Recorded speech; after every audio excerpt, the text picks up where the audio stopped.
ವಿಶೇಷವಾಗಿ ಇವತ್ತಿನ ದಿನ ನಾಗರ ಪಂಚಮಿ ಅಂತ ನಿಮಗೆಲ್ಲ ಗೊತ್ತಿರುವಂಥ ವಿಷಯ.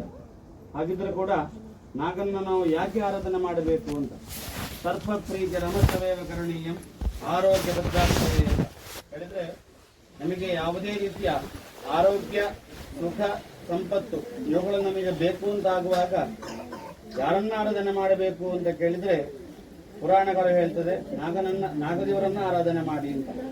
ಯಾಕೆ ಅಂತ ಹೇಳಿದ್ರೆ ನಾಗನಿಗೊಂದು ಹೆಸರುಂಟು, ನಿಧಿ ರಕ್ಷಣ ಸಂಸಕ್ತಾಯ ನಮಃ, ನಿಧಿ ಸ್ವಾಧೀನ ಕಾರಕಾಯ ನಮಃ ಅಂತ ಹೇಳಿದ್ರೆ ಸಂಪತ್ತು ಹೇಳುವಂಥದ್ದು ನಮಗೆ ಜೀವನದಲ್ಲಿ ಅನುಭವಕ್ಕೆ ಬರುವಂತಾಗಿರಬೇಕು. ಯಾಕೆ ಅಂತ ಹೇಳಿದ್ರೆ ಯಾವುದೇ ಒಂದು ಸಂಪತ್ತು ಕೂಡ ನಾವು ಎಷ್ಟು ಕಷ್ಟ ಬಂದು ಆ ಸಂಪತ್ತನ್ನು ಪಡಿಬೇಕು ಅಂತ ಹೇಳಿ ನಾವು ಮುಂದುವರಿತೇವೋ ಅದು ನಮ್ಮ ಇಷ್ಟ ಕಾಲಕ್ಕಾಗುವಾಗ ನಮಗೆ ಬರಲಿಲ್ಲ ಅಂತ ಆದ್ರೆ ಅದನ್ನ ಸಂಪತ್ತು ಅಂತ ಹೇಳುದಿಲ್ಲ. ಯಾಕೆ ಅಂತ ಹೇಳಿದ್ರೆ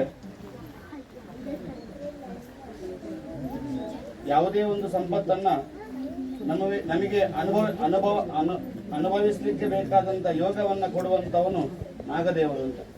ಸಂಪತ್ತು ಹೇಳಿದ್ರೆ ಖಾಲಿ ಹಣ ಒಂದೇ ಅಲ್ಲ, ನಮಗೆ ದೊಡ್ಡ ಒಂದು ಸಕ್ಕರೆ ಕಾರ್ಖಾನೆ ಉಂಟು. ನಮಗೆ ಸಕ್ಕರೆ ಕಾಯಿಲೆ ಇತ್ತು ಅಂತಾದ್ರೆ ಆ ಸಕ್ಕರೆ ಕಾರ್ಖಾನೆ ಇದ್ದು ಕೂಡ ಪ್ರಯೋಜನ ಇಲ್ಲ, ಅಧಿಕ ಸಂಪತ್ತು ಅಂತ ಹೇಳೋದಿಲ್ಲ. ಆದರೆ ಅದನ್ನ ಅನುಭವಿಸ್ಲಿಕ್ಕೆ ನಮಗೆ ಯೋಗ್ಯತೆ ಇರಬೇಕು, ಅದು ನಮಗೆ ಸಂಪತ್ತಾಗಿರುತ್ತೆ. ನಾವೆಷ್ಟು ಕೂಡ ಹೊರಗಡೆ ಎಷ್ಟೇ ಕಷ್ಟ ಬಂದು ಎಷ್ಟೇ ನಾವು ದುಡ್ಡು ಆ ಹಣ ತಂದು ಮನೆಗೆ ತಂದು ತರುವಾಗ ಅದು ಮನೆ ತನಕ ಬರಲಿಲ್ಲ ಅಂತ ಆದರೆ ಅದು ಸಂಪತ್ತಲ್ಲ. ನಮ್ಮ ಇಷ್ಟ ಕಾಮ್ಯಾರ್ಥವಾದಂತಹ ಕೆಲಸಗಳಿಗೆ ಅದು ಏನು ಪ್ರಾಪ್ತಿ ಆಯಿತು ಅಂತ ಹೇಳಿದ್ರೆ ಅದನ್ನು ಸಂಪತ್ತು ಅಂತ ಹೇಳಿ ಕರೀತಾರೆ. ಹಾಗೆ ಅಂತಹ ಸಂಪತ್ತನ್ನು ಕೊಡುವಂಥವನು ನಾಗದೇವರು.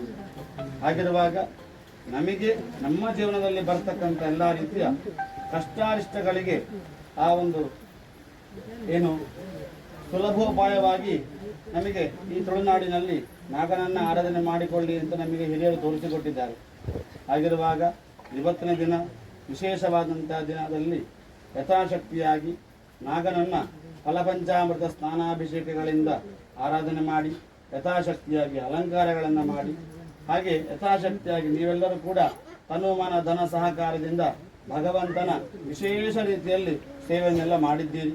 ಹಾಗೆ ಇನ್ನು ಮುಂದಕ್ಕೆ ಯಥಾಶಕ್ತಿಯಾಗಿ ನಿಮಗೆ, ನಿಮ್ಮ ಮನೆಯವರಿಗೆ, ನಿಮ್ಮ ಕುಟುಂಬದವರಿಗೆ ಬರ್ತಕ್ಕಂಥ ಎಲ್ಲ ರೀತಿಯ ಸರ್ಪ ಸಂಬಂಧಿ ದೋಷಗಳನ್ನೆಲ್ಲ ಆ ಭಗವಂತ ದೂರ ಮಾಡಿಸಿಕೊಟ್ಟು ನೀವು ಮಾಡುವಂತಹ ಉದ್ಯೋಗ ವ್ಯವಹಾರ ಕ್ಷೇತ್ರದಲ್ಲಿ ಉನ್ನತವಾದಂತಹ ಅಭಿವೃದ್ಧಿಯನ್ನು, ಮಕ್ಕಳಿಗೆ ವಿದ್ಯಾ ಕ್ಷೇತ್ರದಲ್ಲಿ ಒಳ್ಳೆಯ ರೀತಿಯ ಅಭಿವೃದ್ಧಿಯನ್ನು, ಹಾಗೆ ಕೃಷಿ ಕ್ಷೇತ್ರದಲ್ಲಿ ಕೂಡ ಒಳ್ಳೆ ರೀತಿಯಲ್ಲಿ ಅಭಿವೃದ್ಧಿಯನ್ನು ಮಾಡಿಸಿಕೊಟ್ಟು ಹಾಗೆ ದೇಹ, ಗೃಹ, ಕರ್ಮ, ವ್ಯವಹಾರ ಕ್ಷೇತ್ರಗಳಿಗೆ ಬರ್ತಕ್ಕಂಥ ಎಲ್ಲ ರೀತಿಯ ದುಷ್ಟಾರಿಷ್ಟಗಳನ್ನೆಲ್ಲ ದೂರ ಮಾಡಿಸಿಕೊಟ್ಟು ಭಗವಂತನ ಸಾನ್ನಿಧ್ಯಕ್ಕೆ ಇವತ್ತಿನಿಂದ ಬಂದು ಏನೆಲ್ಲ ನಾವು ಕೇಳಿಕೊಂಡೆವೋ ಅದನ್ನೆಲ್ಲ ಭಗವಂತ ನಮಗೆ ಕೊಟ್ಟಿದ್ದಾನೆ ಅಂತ ಹೇಳುವಂತಹ ಒಳ್ಳೆಯ ಮಾತನ್ನು ಕೂಡ ಆ ಭಗವಂತ ನಮಗೆ ಉಳಿಸಿಕೊಡಬೇಕು ಅಂತ ಹೇಳಿ ಪ್ರಸನ್ನ ಕಾಲದಲ್ಲಿ ಭಕ್ತಿ ಶ್ರದ್ಧಾ ಪೂರ್ವಕವಾಗಿ ನಾವೆಲ್ಲರೂ ಕೂಡ ಸೇರಿ ಮಾಡುವಂತಹ ಪ್ರಾರ್ಥನೆ.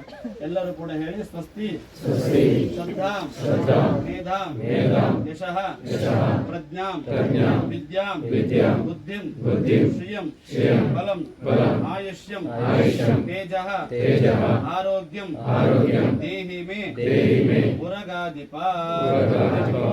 ಮನಸ್ಸಲ್ಲಿ ಪ್ರಾರ್ಥನೆಯನ್ನು ಮಾಡಿಕೊಂಡು ಅಕ್ಷರ ಕಾಳನ್ನು ಯಾರು ಕೂಡ ಇಲ್ಲಿಗೆ ಹಾಕಬೇಡಿ, ಅಲ್ಲಿ ತಟ್ಟೆಗಳನ್ನಿಟ್ಟಿದೆ ಅದಕ್ಕೆ ಹಾಕಿ ಪ್ರಾರ್ಥನೆ ಮಾಡಿ ನಮಸ್ಕಾರ ಮಾಡಿ.